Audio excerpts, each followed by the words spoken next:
All right, YouTube, we are back with the Transformers reveal. It's been a while, I know, but last time we left off, I said I had one character that I had ordered, I believe, and then one character that was on the horizon that I was going to order. And it turns out a lot of stuff happened. So the one that I had ordered showed up. The one that I was thinking about I ordered. He should be here anytime. And then there were two more guys that just kind of, during my searches, one guy I hadn't looked for before, he popped into my mind. I found him, he was cheap, I got him. And then another guy that I'd been looking at for a long time, a different company issued a version of him, and it was cheaper than the other ones and actually looked better than some of the other ones. So I was like, okay, I'll take that for sure. So I actually have the one here and three more in the various stages of being shipped to me. So there's gonna be at least 4 more videos, including this one. Hopefully more, because like the more my son and I are actually watching the Transformers series right now. So the more episodes we watch, the more I go, oh, what about that character? And then I search him up on eBay and I'm like, okay, no, he's $300. Put him on the back burner, right? But there are some that are like in the $100 range, but I'm not willing to pay that much. If I can get them down to the 40, 50 range, then I'm fine with it. But so yeah, so I'm just monitoring stuff and waiting for more guys to show up. But anyways, unfortunately, I couldn't do a good video on Optimus Prime, which you would have seen in, I guess it would have been my last unboxing video, but it was the weird one with the Lego Dimensions and stuff like that. Optimus Prime showed up. He was brand new, but he didn't have a box. He didn't have instructions for transforming, so he just showed up in robot mode, and I threw him into that video just to show him off because he is amazing. I actually carried him around with me all around the house for the first couple weeks after I got him. And I would just put him on a shelf wherever I was doing stuff. So, but that being said, I have probably like a handful of favorite characters in Transformers, like 5 or 6 guys that I just love. And do I try to rank those guys in order of how much I like them? I can't. There are probably 3 of those half dozen or so that are my absolute favorites. One of them is Optimus Prime, who was in my last video. One of them is Wheeljack, who I own, but I don't have a video for because I owned him before I started doing these videos.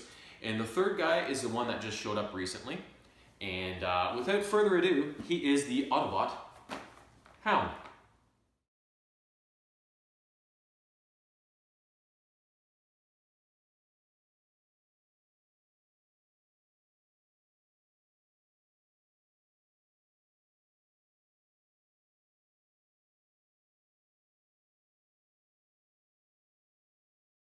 Now, Hound was a character who, he was always good-natured, in a good mood, supportive of his Autobots, always wanted to be involved. He was just a good soldier for Optimus Prime. And he was very diverse in his abilities, I guess. He actually was the one Autobot, besides maybe Beachcomber, who loved Earth. Coming from Cybertron to Earth was a big pro for Hound because he fell in love with Earth's natural beauty and all of the different materials and landscapes and everything that Earth contains. So everywhere they went, he was like, oh, look at this, right? He just loved Earth and discovering all of its nooks and crannies. And that being said, Hound's function primarily was as a scout. So he had sophisticated sensors that could detect, Decepticon activity, other types of activity, and he also had an ability to very accurately topographically map areas, right, and reproduce them. So he was very useful in that regard. And then his other ability was that he could create holograms, whether he wanted to project some sort of a scene or a landscape to fool somebody, or he could even make holograms of his fellow Autobots and trick the Decepticons into thinking they were vastly outnumbered, right? So Hound had a lot of different abilities, and unlike Beachcomber, who was a little kind of morose in the fact that, oh, the Decepticons are ruining Earth again, and I'm so sad, Hound was, like I said, always in a good mood, and his love of the Earth and its natural beauty, when it got destroyed by the Decepticons, he didn't let that affect his performance. He was also a very good soldier. and would do what had to be done to fight for the Autobot cause. So let's have a look at Hound in action during the G1 cartoon as him and Wheeljack and a couple of others search, others, like am I still going through puberty right now? As him and the others search for a missing Optimus Prime. So far, so good. But if Megatron spots us, Prime's done for. Then he better not find us. I'll scout on ahead. Follow me. Lucky my sensors can track old Mr. Invisible, or it'd be a tough act to follow. Feel like I'm in some messy swamp, not under the biggest city in North America. Wait! My sensors indicate Optimus isn't in front of us anymore. He's behind us. It looks good ahead, but it looks miserable back there. Get out of there! I'll cover you! This way. It's the only chance we've got against that robot reptile. I can feel it in my microcomputers. But I can't figure out why my sensors keep saying Prime's behind us instead of in front. We'll have to fight him here. We can't. The noise will alert the Decepticons. But I've got a plan. Everything seems to work. Go for it. Come on, Bumblebee. Let's move it. Yay! Ratchet, now! Train now leaving from Madison Avenue, Park Avenue, Lexington Avenue, and the river. Now let's find Prime. So there you can kind of see Hound's kind of jovial nature, and also you got a good look at him using his sensors and always being like, something's off here, you know, he's always detecting stuff. Didn't get to see his hologram ability or any of that, but it's a pretty good kind of depiction of Hound's character and his demeanor there. So now, this toy is awesome. I was looking at it online. For the longest time, it was like $200 or more, and suddenly a couple of sellers on eBay brought it down to around the $70 to $80 range, and I was like, oh, I think I have enough survey dollars built up to get him. So finally I pulled the trigger on him, and I was looking at him for the longest time. He comes with a ton of accessories, and being an Army Jeep, you can even pop up his hood, and it's like he has an engine inside, so he's got a lot of cool features and stuff. So now, his G1 toy, let's have a look at that.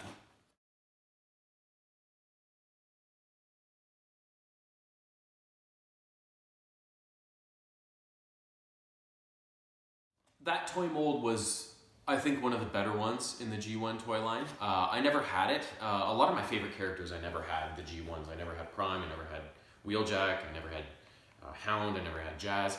But I know a lot of people who had all these characters, so I was very familiar with all the toys.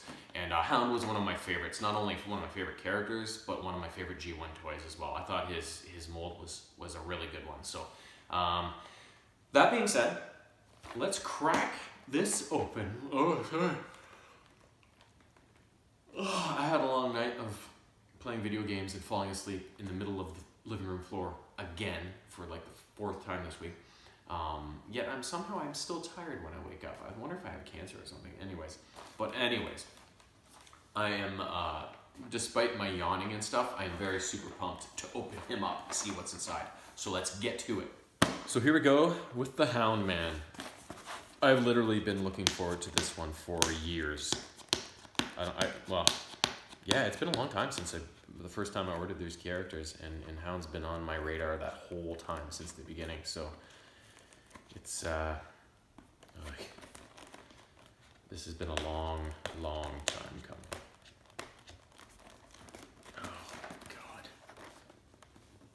Well, this side doesn't have any tape. I hope he's in here. Oh baby, there he is. Did it. Look at that. So, like I said, he's got a lot of accessories. As usual with the Masterpiece line, which is my favorite. Although there are other acceptable ones, as you know. Instructions. His card. Beautiful. Beautiful. Now, in terms of Hound and his accessories.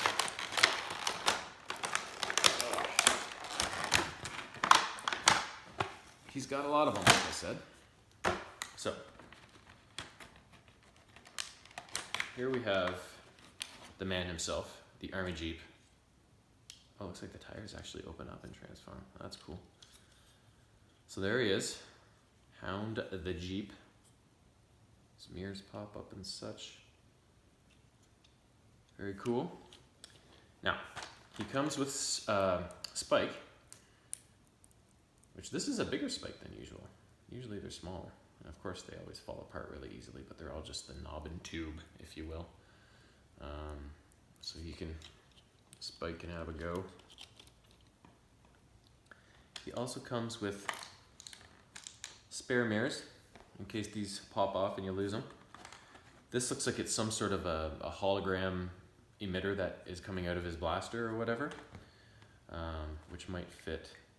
Yeah, so it just kind of comes out of his blaster. It's an effect sort of thing. So, and then obviously one of his blasters. That's the one that he carries, and then I believe this is the one that goes kind of on his shoulder and does on the back of the Jeep. Yeah, so that's the one that does kind of the mapping and the hologram projecting, I believe. And then we got this one. So you know when the Transformers emit a hologram, a fake person that's driving them, sort of thing, so they look legit. Soft top to go on top, and you can also use it apparently as a shield, as I saw in one of the pictures. You can hold on to it there and hold her up as a shield. Spare tire to go on the back, I believe. Yep, somewhere back there. Gas can, essential for an Army Jeep.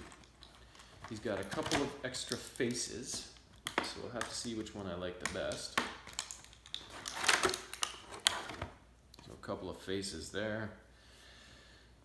Let's see. You gotta have a friendly one for Hound because that's his natural state. And then this is a key.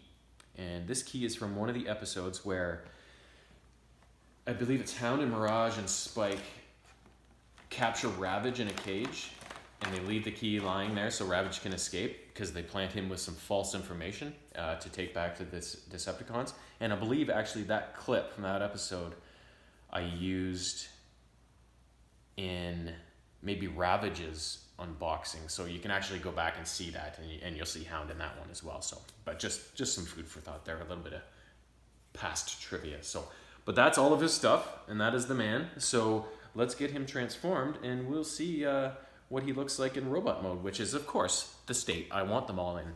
Here we go.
And there you have the final product.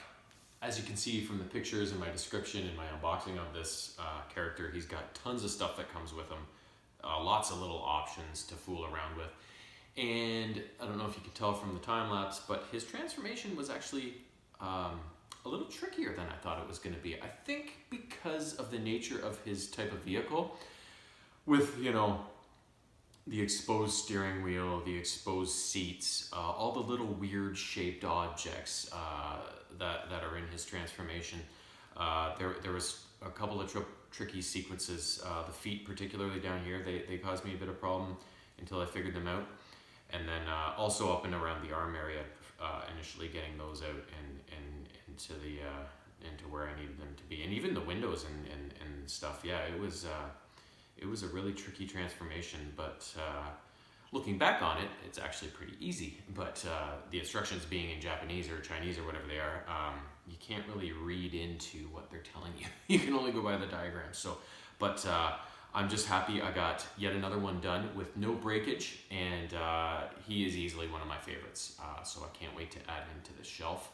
And yes, I'm expecting this next one to arrive sometime this week coming up, if not for sure the week after. So hopefully next weekend I can get another video done, if not the weekend after that for sure, most likely. So until then, have a great rest of the weekend. I was trying to come up with something clever, but I got